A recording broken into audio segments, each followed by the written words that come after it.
Selamat malam semua.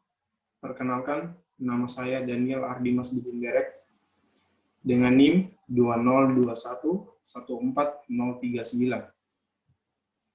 Tujuan saya membuat video ini untuk memenuhi tugas ujian tengah semester mata kuliah Perekonomian Indonesia. Pada video ini, saya akan menjelaskan 4 topik pembahasan, yaitu yang pertama, perihal pertumbuhan ekonomi, yang kedua, stabilitas perekonomian, yang ketiga, ketenaga kerjaan, dan yang keempat, neraca pembayaran.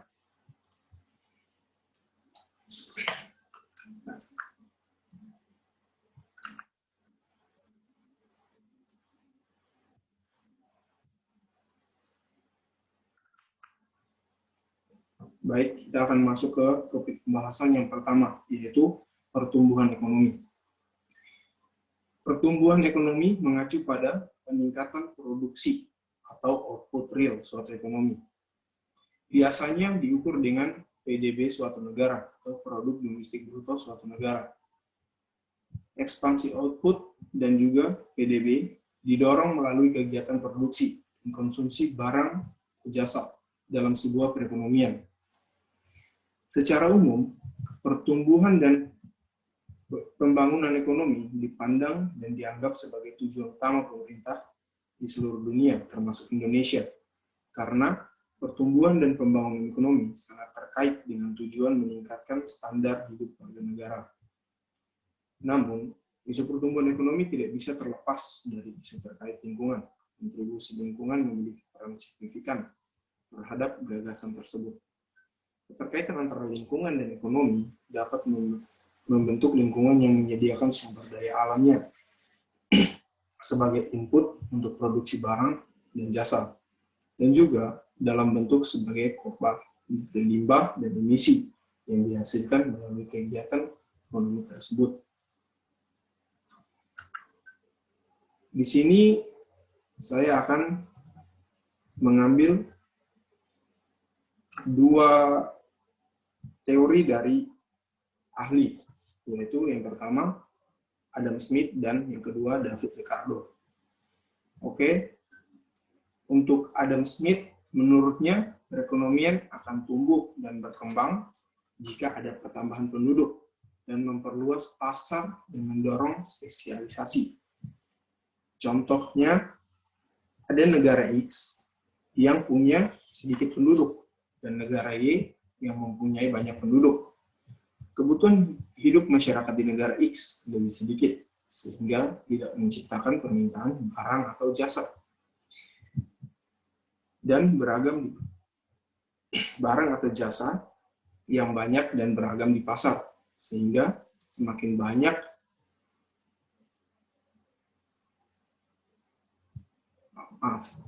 contohnya, ada negara X yang mempunyai sedikit penduduk dan negara Y yang mempunyai banyak penduduk. Kebutuhan hidup di negara X lebih sedikit, sehingga tidak menciptakan permintaan atau barang dan jasa yang banyak dan beragam di pasar, sehingga semakin banyak barang atau jasa yang dihasilkan untuk memenuhi kebutuhan penduduknya. Alhasil, meningkatkan pertumbuhan ekonomi di negara Y lebih tinggi daripada peningkatan ekonomi di negara X. Inilah yang membuat Adam Smith berpikir kalau pertumbuhan penduduk itu tinggi secara tidak langsung akan meningkatkan pertumbuhan ekonomi di negara tersebut. Untuk David Ricardo sendiri berbanding terbalik dengan yang dinyatakan oleh Adam Smith. David Ricardo berpendapat bahwa pertumbuhan penduduk yang semakin besar akan menghasilkan tenaga kerja yang banyak, sehingga upah menurun dan perekonomian menjadi stagnan. Contohnya, di negara Tiongkok, upah tenaga kerja relatif lebih rendah dibandingkan dengan di Australia Utara. Ini karena di Tiongkok memiliki jauh lebih banyak penduduk dibandingkan Australia Utara, sehingga lebih mudah untuk mencari kerja di Tiongkok. Maka upahnya pun menjadi lebih murah, lebih rendah. Kebalikan kalau di Australia Utara.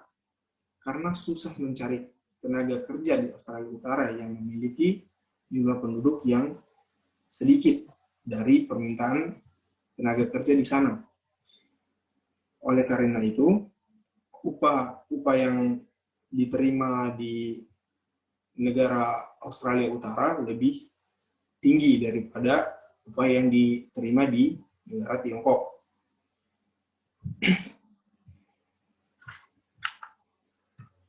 Pada slide berikutnya, masih pada topik pembahasan pertumbuhan ekonomi, saya akan membahas tentang data-data pertumbuhan ekonomi 2021. Data-data ini saya dapat dari Badan Pusat Statistik atau BPS, disingkat BPS. Yang pertama adalah ekonomi Indonesia pada triwulan 2 2021 terhadap triwulan sebelumnya mengalami pertumbuhan sebesar 3,31%. Dari sisi produksi, lapangan usaha pertanian, kehutanan, dan perikanan mengalami pertumbuhan tertinggi sebesar 12,93%. Sementara dari sisi pengeluaran, komponen pengeluaran konsumsi pemerintah mengalami pertumbuhan tertinggi sebesar 29,07%. Yang kedua, ekonomi Indonesia triwulan 2 2021 terhadap triwulan 2 2020 mengalami pertumbuhan sebesar 7,07%.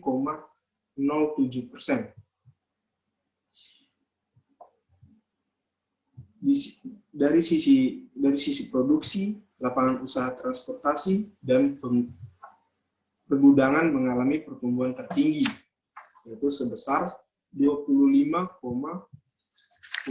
Dari sisi pengeluaran, komponen ekspor barang dan jasa mengalami pertumbuhan juga tertinggi sebesar 31,78%.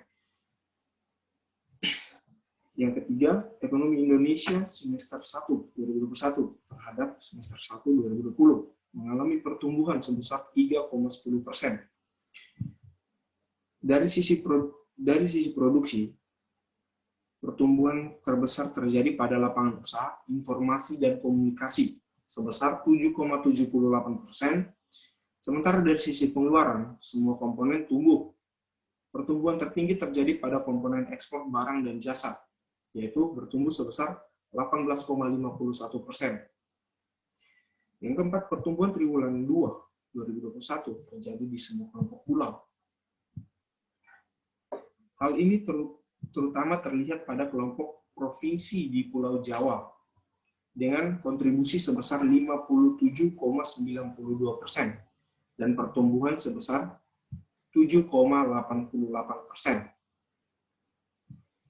Kita akan masuk pada topik pembahasan yang kedua, yaitu stabilitas perekonomian. Stabilitas perekonomian suatu negara menjadi fokus bagi setiap negara.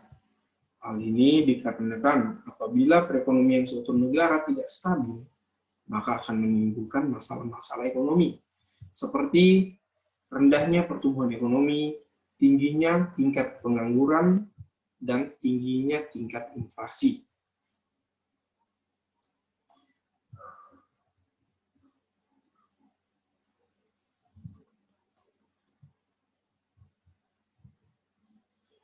Di dalam ekonomi makro, yang membahas perekonomian secara keseluruhan atau agregat, memiliki variabel-variabel yang saling mempengaruhi di dalamnya, menjadi stabilitas perekonomian.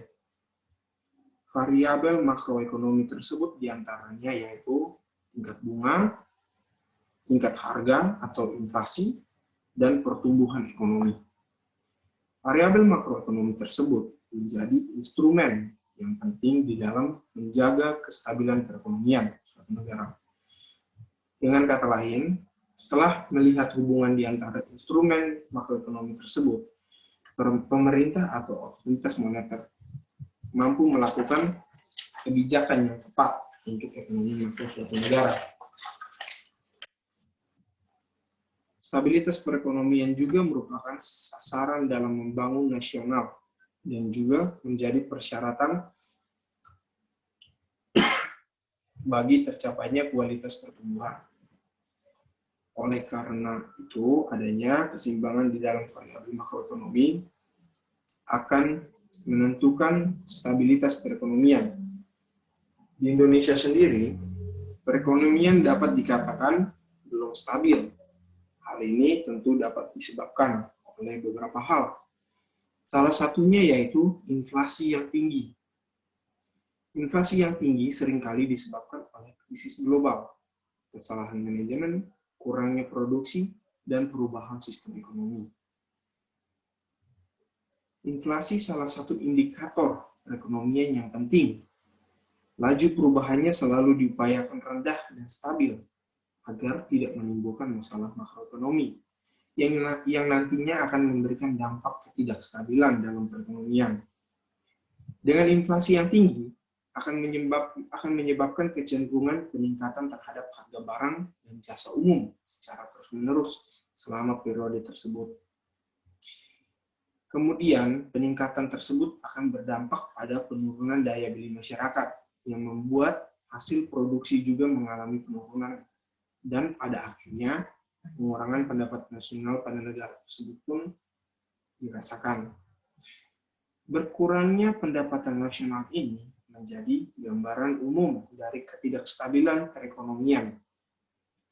Inflasi yang tinggi tentunya mengganggu stabilitas perekonomian, karena dengan tingginya inflasi menyebabkan pertumbuhan ekonomi mengalami penurunan.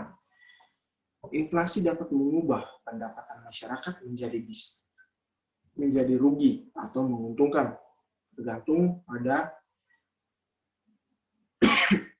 arah atau tidaknya, tergantung pada arah atau tidaknya inflasi yang terjadi. Apabila layanan yang terjadi inflasi ringan, maka akan menguntungkan atau tidak, atau memiliki dampak yang positif, sehingga akan mendorong perekonomian menjadi lebih baik melalui peningkatan pendapatan nasional.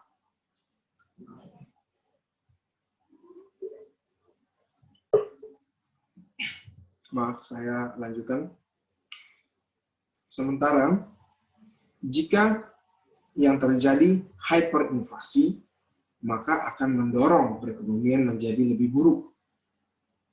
Di dalamnya, menjadikan inflasi pemerintahan atau otoritas moneter dapat menggunakan tingkat bunga dalam mengendalikan laju inflasi tersebut.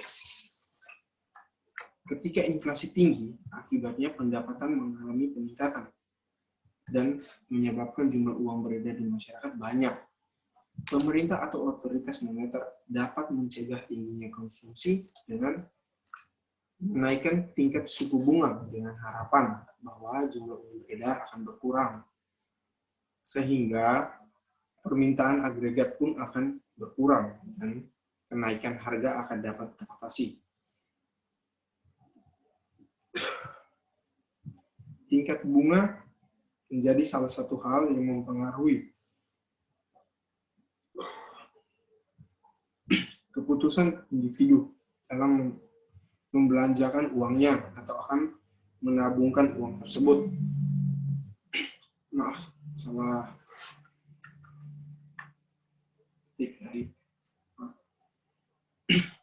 Tingkat bunga merupakan suatu variabel makroekonomi yang dapat dikatakan sebagai salah satu harga yang didapatkan untuk menggunakan uang dalam jangka waktu tertentu.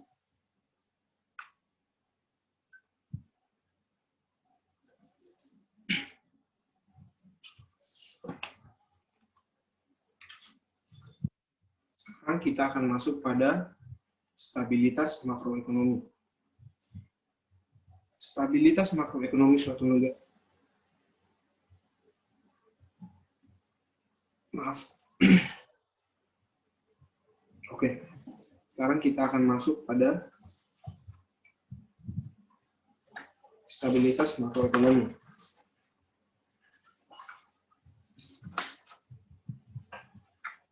Stabilitas makroekonomi. Stabilitas perekonomian adalah persyaratan dasar untuk tercapainya peningkatan kesejahteraan rakyat melalui pertumbuhan yang tinggi, dan peningkatan kualitas pertumbuhan. Stabilitas perekonomian sangat penting untuk memberikan kepastian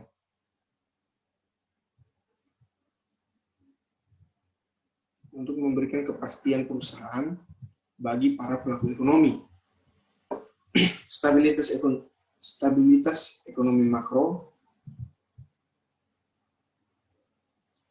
dicapai ketika hubungan variabel ekonomi makro yang utama berada dalam keseimbangan, misalnya antara permintaan domestik dengan keluaran nasional, neraca pembayaran, penerimaan, dan pengeluaran fiskal, serta tabungan dan investasi. Hubungan tersebut tidak selalu harus dalam keseimbangan yang sangat tepat. Ketidakseimbangan fiskal dan neraca pembayaran misalnya tetap sejalan dengan stabilitas ekonomi, asalkan dapat dibiayai secara berkesinambungan. Perekonomian yang tidak stabil menimbulkan biaya yang tinggi bagi perekonomian dan masyarakatnya. Ketidakstabilan akan menyulitkan masyarakat, baik swasta maupun rumah tangga, untuk menyusun rencana ke depan, khususnya dalam jangka waktu lebih panjang yang dibutuhkan bagi investasi. Tingkat investasi yang rendah akan menurunkan potensi pertumbuhan ekonomi panjang. Adanya fluktuasi yang tinggi dalam pertumbuhan keluaran produksi akan mengurangi tingkat keahlian pengangguran.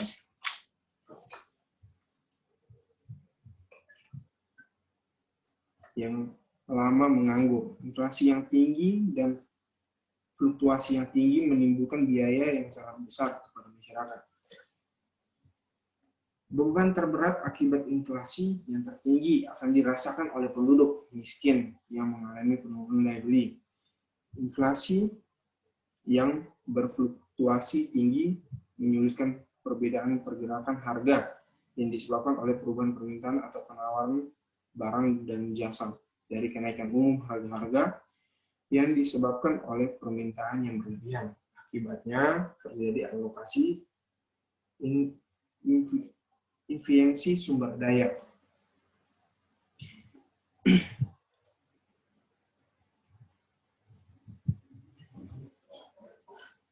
Pada slide ini saya akan membahas tentang program stabilitas IMF yang pengaruhnya terhadap krisis ekonomi dunia. Pengaturan sistem moneter internasional telah dibutuhkan oleh negara-negara karena masalah keuangan, dan IMF didirikan oleh 44 negara pada tahun 1944 di Bretton Woods. Sedangkan lembaga yang mengatur tingkat pinjam-meminjam antar negara mengusulkan beberapa program kepada negara peminjam. Beberapa negara menghadapi krisis ekonomi telah menerapkan program stabilisasi IMF.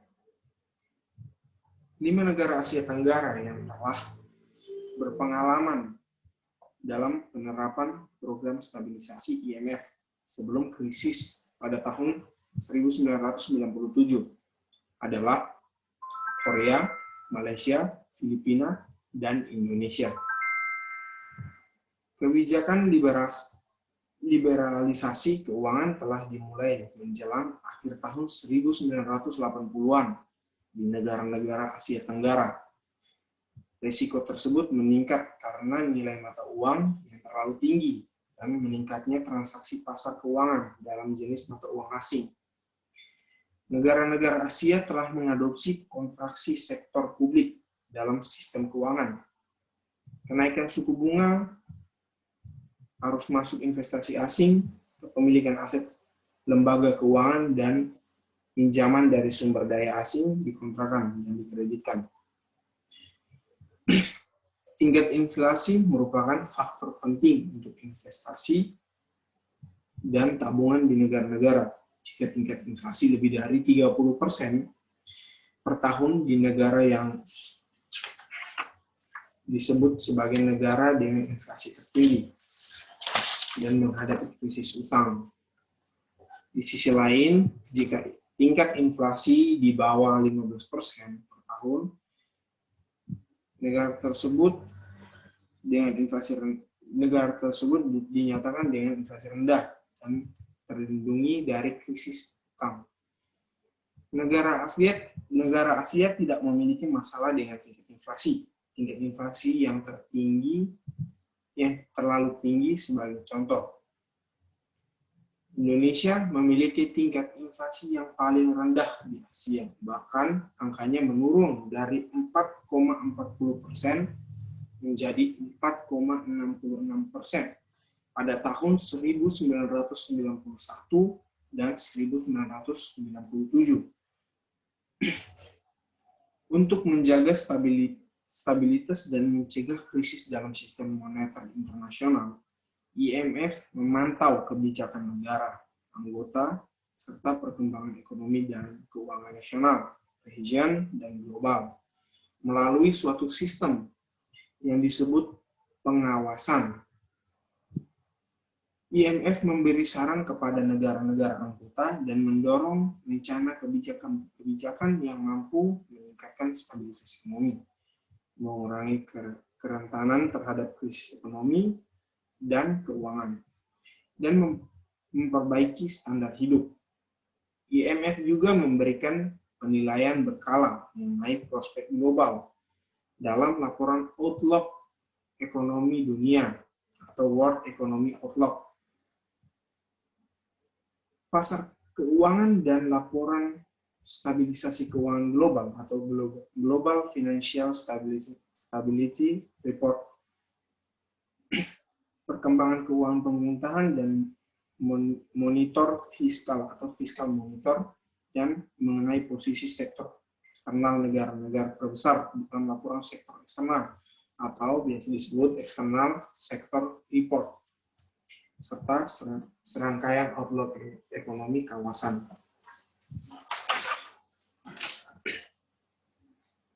Baik, kita akan masuk pada topik pembahasan yang ketiga, yaitu ketenaga kerjaan. Pandemi COVID-19 yang merebak merata di seluruh dunia sejak awal tahun 2020.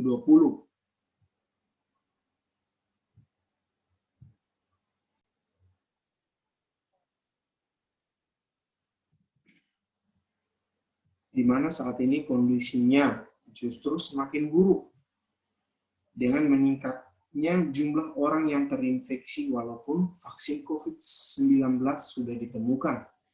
Dan dampak yang ditimbulkan semakin melemahkan aktivitas ekonomi sampai pada titik paling rendah, bahkan minus.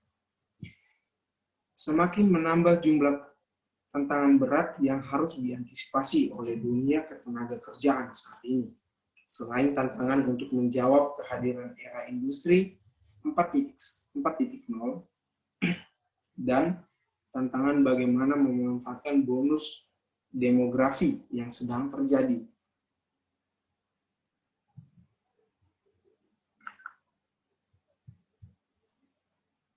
Ketenaga kerjaan secara umum, poin pertama yaitu penduduk usia kerja atau PUK, poin kedua angkatan kerja, poin ketiga penduduk yang bekerja, poin keempat pengangguran terbuka. Ketenaga kerjaan secara umum sendiri adalah penduduk sebagai the labor force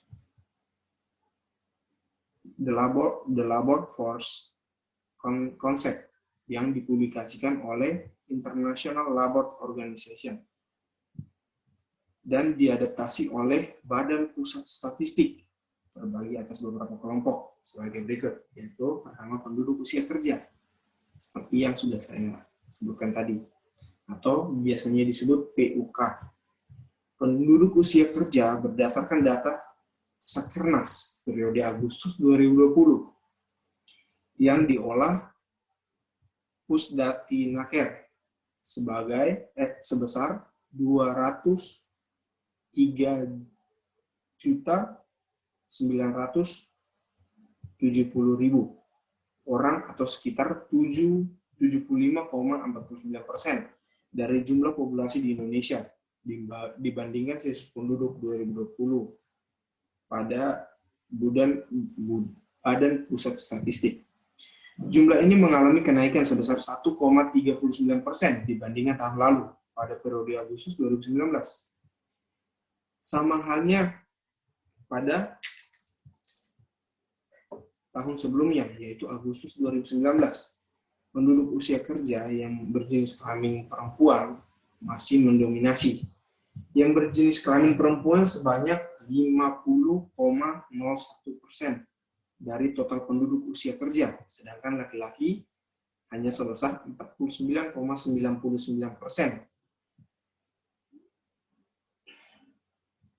Dilihat berdasarkan golongan umur, penduduk usia kerja paling banyak berumur 15-19 tahun, sekitar 22,12 juta atau sebesar 10,84%, di mana jumlah ini didominasi oleh laki-laki sebesar 50,55%. Penduduk berusia 20-24 tahun adalah terbanyak kedua, yaitu sekitar 21,96 juta atau sebesar 10,77%. Dan didominasi oleh laki-laki, yaitu sebesar 50,47%.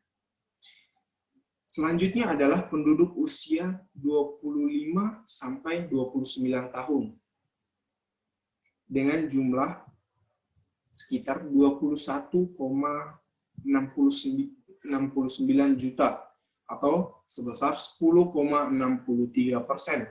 Dan didominasi oleh laki-laki sebesar 50,46%. Pada poin berikutnya yaitu angkatan kerja atau biasa disingkat AK. Angkatan kerja atau labor force adalah mereka yang sudah atau bersedia bekerja. Terlihat bahwa dari sekitar 3,97 juta penduduk usia kerja, sekitar 138,22 juta penduduk atau sekitar 67,77% adalah mereka yang berpartisipasi aktif ke dalam pasar kerja atau menjadi angkatan kerja. Tingkat partisipasi angkatan kerja atau TPAK periode Agustus 2020 mengalami peningkatan sebesar 0,24% jika kita bandingkan dengan periode 2019 yang sekitar 67,53%. Dilihat berdasarkan jenis kelamin, pada tingkat partisipasi angkatan kerja, laki-laki lebih besar dibandingkan perempuan, di mana tingkat partisipasi angkatan kerja laki-laki sebesar 82,41%. Sedangkan TPAK perempuan sebesar 53,13%. Dari sini saja kita sudah tahu lah kalau ini TPAK laki-laki lebih besar sekitar 20%-an sama TPAK perempuan. Secara nominal, jumlah angkatan kerja periode Agustus 2020 mengalami kenaikan sebesar 1,74% jika dibandingkan dengan periode lalu, yaitu Agustus 2019. Sebagian besar angkatan kerja adalah mereka yang berjenis kelamin laki-laki. Lagi-lagi laki-laki dengan presentasi 60,79%. Sedangkan angkatan kerja perempuan hanya sebesar 39,21%. Kondisi ini juga menggambarkan adanya gender gap antara partisipasi laki-laki dan partisipasi perempuan di pasar kerja, yaitu sekitar 21,28%, di mana kondisi ini sudah cukup membaik jika dibandingkan dengan tahun lalu, yaitu 2019, dengan gender gap-nya antara partisipasi laki-laki dan perempuan di pasar kerja sekitar 31,44%. Poin berikutnya yaitu penduduk yang bekerja atau biasa disingkat PYB. Penduduk yang bekerja atau PYB adalah penduduk usia kerja yang bekerja dan yang punya pekerjaan namun tidak pencacahan selama seminggu. Sementara tidak bekerja karena beberapa sebab seperti sakit, cuti, menunggu panen, atau mogok, dan sebagainya. Secara nominal, terlihat bahwa penduduk yang bekerja pada Agustus 2020 mengalami penurunan sebesar 0,23% dibandingkan tahun lalu, yaitu Agustus 2019. Sebagian besar penduduk yang bekerja berjenis kelamin laki-laki. Pada Agustus 2020, penduduk laki-laki yang bekerja sebesar 77,76 juta atau sekitar 60,53%, dan penduduk perempuan yang bekerja sebesar 50,70 juta orang atau sekitar 39,47%. Ya, mungkin pada bagian ini memang harus laki-laki sih yang lebih besar, karena laki-laki yang akan menjadi tulang punggung keluarga. Maaf, itu sedikit tambahan dari saya, tidak masuk dalam materinya. Oke, saya lanjutkan. Dibandingkan dengan kondisi pada Agustus 2019, jumlah penduduk laki-laki yang bekerja mengalami penurunan sebesar 2,07%, sedangkan untuk penduduk perempuan yang bekerja mengalami peningkatan sebesar 2,64%. Mungkin pada bagian ini perempuan yang sudah menjadi tulang punggung keluarga. Dilihat berdasarkan kelompok umur, menjelaskan bahwa penduduk yang bekerja paling banyak berada pada kelompok umur 35 sampai 39 tahun, yaitu sebanyak 15,58 juta orang atau sekitar 12,13%. Selanjutnya adalah mereka yang berada pada kelompok umur 30 sampai 34 tahun, sebanyak 15,28 juta orang atau sekitar 11,90%.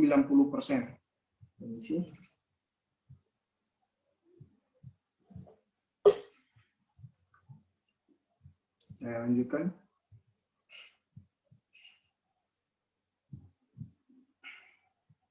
$15,28 juta orang atau sekitar 11,90%.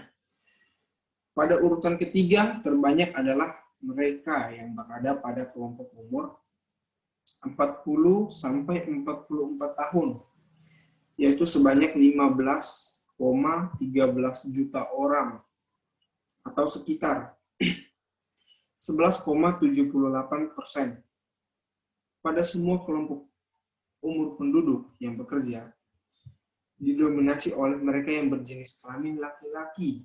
Presentasinya antara 57,16 sampai 63,26%.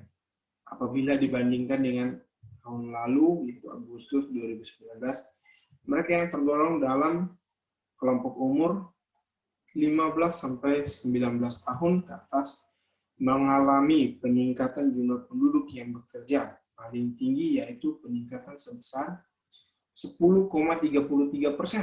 Penduduk yang bekerja yang berada pada kelompok umur 60 5 tahun ke atas berada pada urutan kedua, mengalami peningkatan paling tinggi. Jika dibandingkan kondisi Agustus 2019, yaitu peningkatan sebesar 10,18%. Lalu kelompok umur 60-64 tahun berada pada urutan selanjutnya, yaitu meningkat sebesar 6,11%. Di sisi lain, penduduk yang bekerja pada rentang umur 20 hingga 49 tahun justru mengalami penurunan jumlah dibandingkan kondisi Agustus tahun 2019. Kelompok umur 20 sampai 24 tahun mengalami penurunan jumlah paling tinggi, yaitu sebesar minus 5,97%. Dan diikuti kelompok umur 25 sampai 29 tahun yang menurun sebesar minus 4,41%. Pada poin keempat dalam ketenagakerjaan umum, yaitu pengangguran terbuka atau PT. Dari jumlah angkatan kerja,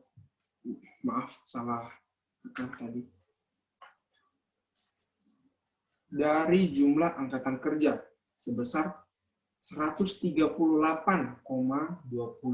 juta orang. Terlihat bahwa sekitar 9,77 juta penduduk atau dalam persennya 7,07% adalah mereka yang tidak dapat terserap atau yang tidak terterima di pasar kerja atau menjadi pengangguran terbuka. Jika dibandingkan dengan tingkat pengangguran terbuka atau biasanya disingkat TPT, periode Agustus 2019 sebesar 5,23%. Dapat kita katakan bahwa TPT periode tahun 2020 mengalami peningkatan pengangguran. TPT laki-laki lebih besar dibandingkan TPT perempuan. TPT laki-laki sekitar 7,46%, sedangkan TPT perempuan dalam pasar kerja sebesar 6,46%. Bila dilihat dari jumlah nominal, jumlah pengangguran terbuka pada Agustus 2020 mengalami kenaikan sebesar 37,49% jika dibandingkan dengan periode sebelumnya, yaitu Agustus 2019. Sebagian besar pengangguran terbuka berjenis kelamin laki-laki dengan presentasi 64,17%. Sedangkan pengangguran perempuan sebesar 35,87%. Keadaan di atas dapat dipastikan bahwa jumlah pekerja terdampak COVID-19 yang mengakibatkan jumlah nominal tingkat pengangguran semakin meningkat pada 2020. Ya, seperti yang kita ketahui lah, saat pandemi datang, semua tidak bisa melakukan aktivitasnya secara normal. Oleh karena itu, banyak juga tempat-tempat kerja yang tidak bisa menyerap tenaga kerja, karena tempat kerja tersebut tidak beroperasi, atau mungkin beroperasi secara tidak maksimal. Bila dilihat dari jumlah nominal, jumlah pengangguran terbuka pada Agustus 2020 mengalami kenaikan sebesar 37,49% jika kita bandingkan dengan periode sebelumnya, yaitu pada periode Agustus 2019. Sebagian besar pengangguran terbuka berjenis kelamin laki-laki dengan presentasi 64,17%. Sedangkan pengangguran perempuan sebesar 35,83%, setengah dari pengangguran pengangguran laki-laki. Keadaan di atas dapat dipastikan bahwa jumlah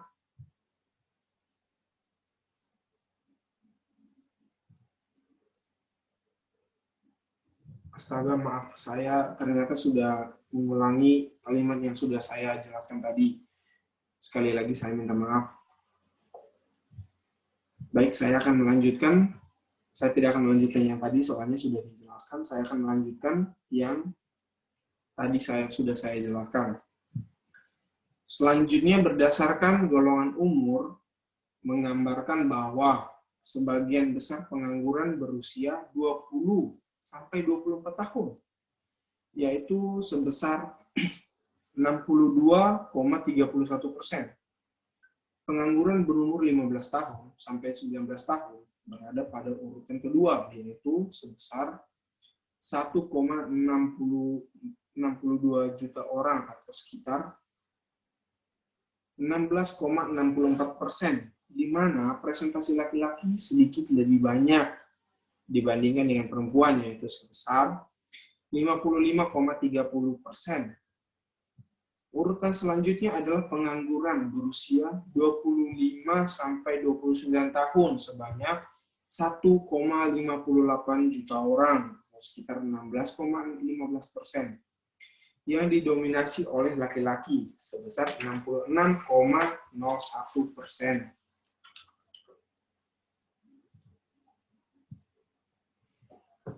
Pasar kerja terdampak pandemi COVID. Sejak awal kemunculan pada akhir Desember 2019 di Wuhan, Tiongkok, di Cina, hingga menyebar secara global termasuk di Indonesia, yang pada bulan Maret 2020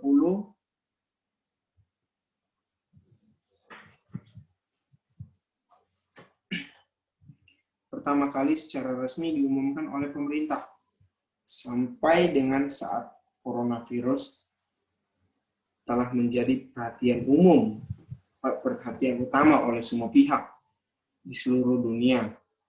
Akibat atau dampak yang ditimbulkannya yang bukan saja berdampak pada satu sektor, yaitu sektor kesehatan, tetapi juga pada seluruh sektor, termasuk sektor ketenaga kerjaan. Seperti yang sudah saya jelaskan tadi, bahwa pada 2020 banyak tenaga kerja yang tidak bisa diserap, dan penyebab utama dan penyebab terbesarnya adalah pandemi COVID-19. Pengangguran terbuka terdampak pandemi COVID-19 adalah pengangguran yang pernah berhenti bekerja karena COVID-19 selama bulan Februari sampai dengan Agustus 2020.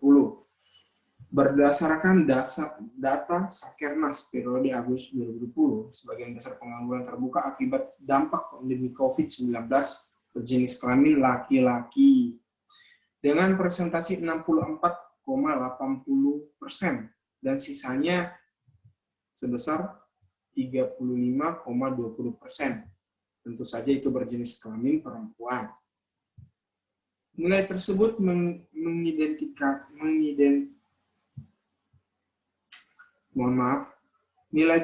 mengindikasikan bahwa pekerjaan laki-laki lebih rentan menjadi pengangguran karena COVID dibandingkan perempuan. Baik, kita akan berpindah pada topik pembahasan berikutnya, yaitu neraca pembayaran.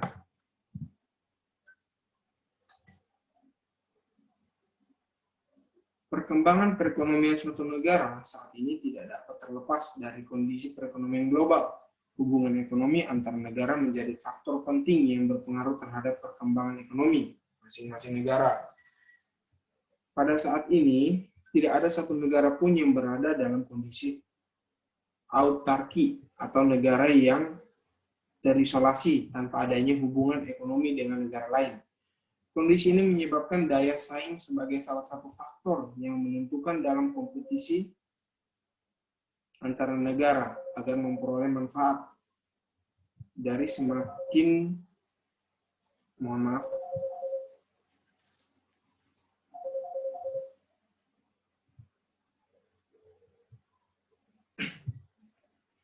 menjadi faktor penting yang berpengaruh terhadap perkembangan ekonomi global. Kondisi ini menyebabkan daya saing sebagai salah satu faktor yang menentukan dalam kompetisi antar negara agar memperoleh manfaat dari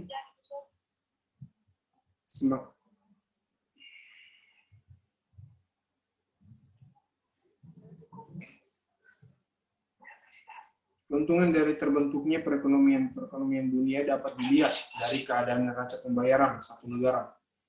Neraca pembayaran sebuah negara terkait dengan kemampuan menyerap devisa atau pembayaran luar negeri. Perekonomian akan tergantung bila neraca pembayaran selalu negatif.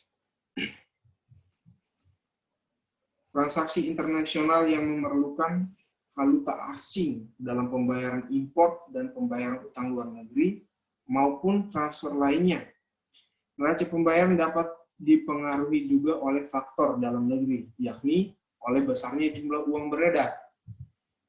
Uang inti sebagai penambahan dari cadangan luar negeri ditambah kredit dalam negeri. Cadangan luar negeri inilah yang akan mempengaruhi neraca pembayaran. Cadangan devisa akan selalu dilihat pada neraca pembayaran sebagai selisih neto antara transaksi berjalan yang ditentukan oleh nilai ekspor atau impor serta transfer jasa bersih. Sedangkan aliran neto lalu lintas modal ditentukan oleh selisih jumlah pemasukan dan pengeluaran modal yang masuk dan keluar, baik pemerintah maupun swasta. Penelitian ini bertujuan untuk menganalisis peranan neraca pembayaran terhadap perekonomian Indonesia yang didekati dengan modal triwulan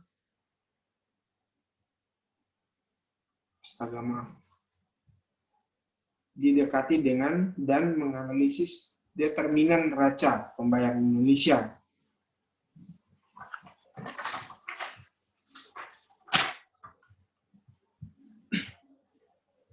Pada topik pembahasan neraca pembayaran, dalam neraca pembayaran ada dua topik pembahasan juga, yaitu analisis struktur dan perkembangan neraca pembayaran Indonesia. Kemudian berikutnya perekonomian global. Sekarang kita masuk pada pembahasan yang pertama dalam neraca pembayaran, yaitu analisis struktur.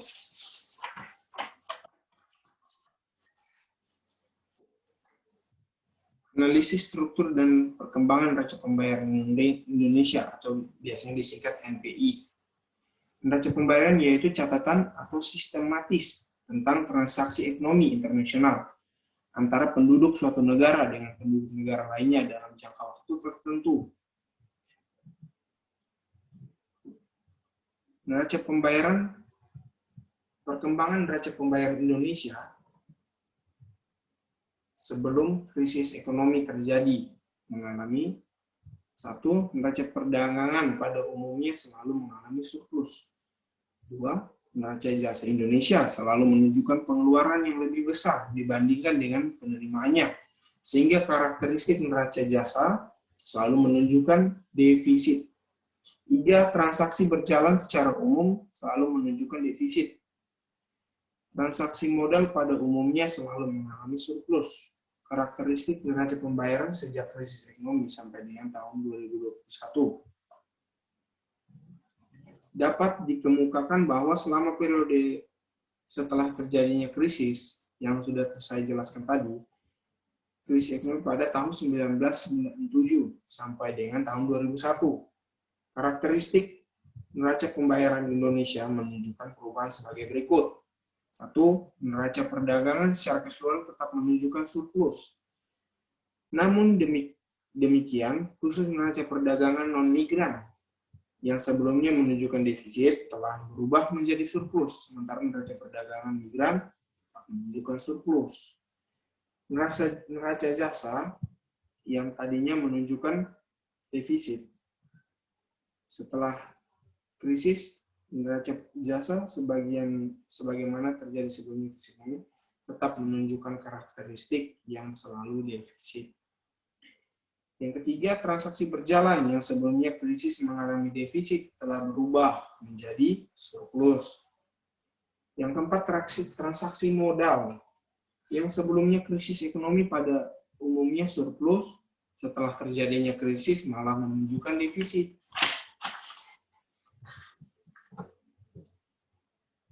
Poin berikutnya pada neraca pembayaran adalah perekonomian global yang kurang kondusif di tengah pertumbuhan ekonomi domestik yang tetap kuat memberikan tantangan bagi pengelolaan neraca pembayaran Indonesia atau NPI 2018.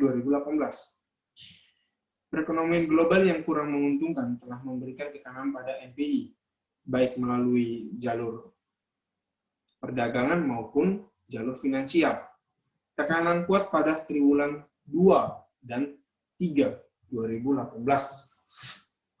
Tekanan terhadap neraca pembayaran Indonesia terlihat sejak awal tahun, dengan peningkatan yang makin kuat terjadi pada triwulan 2 dan triwulan 3 2018. Neraca pembayaran Indonesia pada triwulan 1 2018 mencatat defisit 3,9 miliar dolar Amerika Serikat. Dan kemudian meningkat pada triwulan 2 dan 3 2018 masing-masing menjadi 4,3 dan 4,4 miliar dolar Amerika Serikat. Peningkatan defisit neraca pembayaran Indonesia pada triwulan 2 dan triwulan 3 2018 dipengaruhi oleh peningkatan defisit transaksi berjalan dan penurunan surplus transaksi modal dan finansial atau TNF.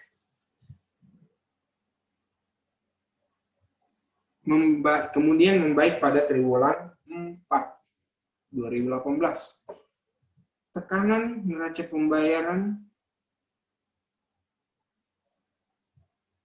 Indonesia berkurang pada triwulan 4 2018, sejalan dengan dampak positif terhadap bauran kebijakannya yang dengan tegas dan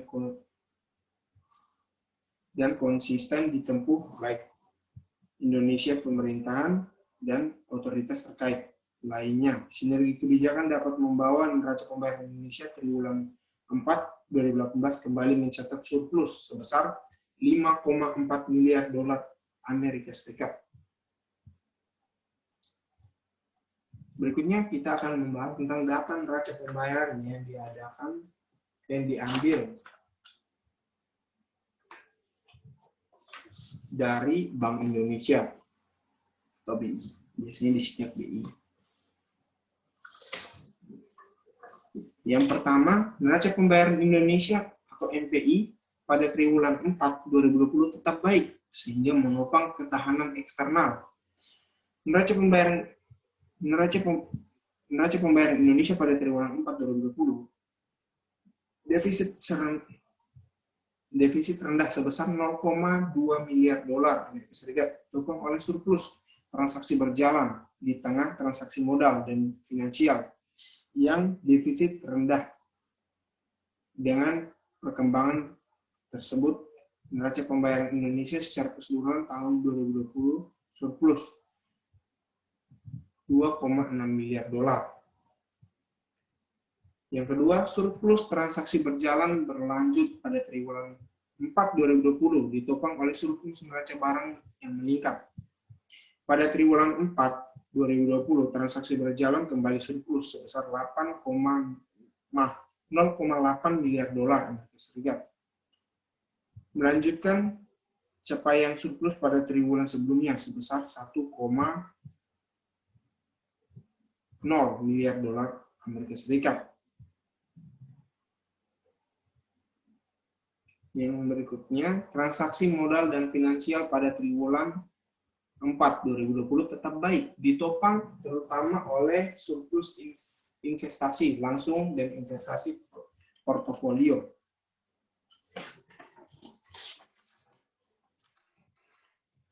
Pada triwulan 4 2020, aliran masuk modal asing dalam bentuk investasi langsung atau investasi portofolio makin meningkat seiring dengan ketidakstabilan pasar keuangan global yang menurun dan persepsi positif investor terhadap prospek perbaikan ekonomi domestik yang tetap terjaga.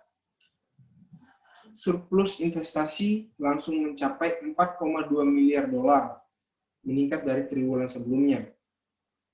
Investasi portofolio net inflows sebesar 2,2 miliar dolar setelah pada triwulan sebelumnya, yaitu net outflows-nya sebesar 1,9 miliar dolar.